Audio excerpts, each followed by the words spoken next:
Nag-umpisa yung sakit ng anak ko June 13 ngayong 2008. Sa umpisa, nagkaroon siya ng mga rashes na pantal-pantal sa kanyang buong katawan. So, nabahala kaming mag-asawa, pina-check up namin siya sa isang pribadong hospital na malapit sa amin. At kaagad-agad, binigyan siya ng reseta para sa balat. So, lumipas ang mga ilang araw, mga 4 hanggang 1 linggo, hindi pa rin nawala yung rashes. So, humina yung kanyang katawan, humina yung kanyang pagkain, hanggang sa bumaba yung kanyang hemoglobin. Pinatakbo agad namin siya sa isang privado uling hospital, at pagdating namin doon, sabi sa amin, kailangan salinan agad ng dugo yung bata.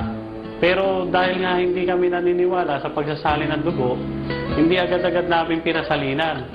Kumuha kami ng isang magaling na doktor, merong ni-refer sa amin yung mother ko, taga heart center siya. Sabi niya, dalhin niyo siya sa Philippine Children Medical Center. Inadmit agad siya, tapos nilagyan ng dextrose.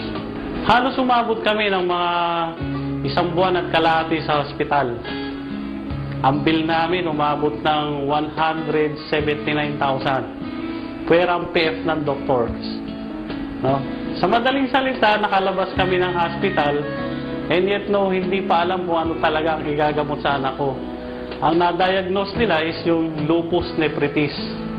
Mga kulay pula siya na butterfly.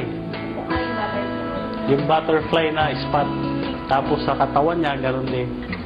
Bilog-bilog, parang butterfly. Yun ang signage ng lupus. So, sa ngayon, patuloy kami.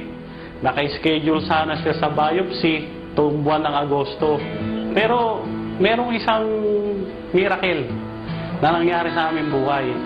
Yung isang kamag-anak, pumunta siya sa hospital. Meron siyang dalang mga food supplement. Isang banig na alive. Sabi niya, itry mo to sa anak mo, isama mo sa mga gamot niya. Sa umpisa, 1 beses sa isang araw. Hanggang sa naubos yung 10 capsules, nagbigay na naman yung nanay ko ng alive. Isang banig na naman ng 10 capsules. Nung naubos yun, nakita namin malakas yung bata. Namula yung kanyang katawan, nagkaroon na ng kulay yung kanyang bibig, yung kanyang palad, yung kanyang pisngi, namula-mula na. Ang improvement ngayon, malaki. No? Last August 25, nagpa-laboratory test kami.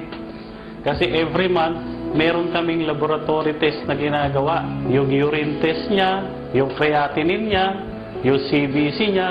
Yung huling-huling laboratory test na to, napakaganda ng kanyang resulta. Lahat ng kanyang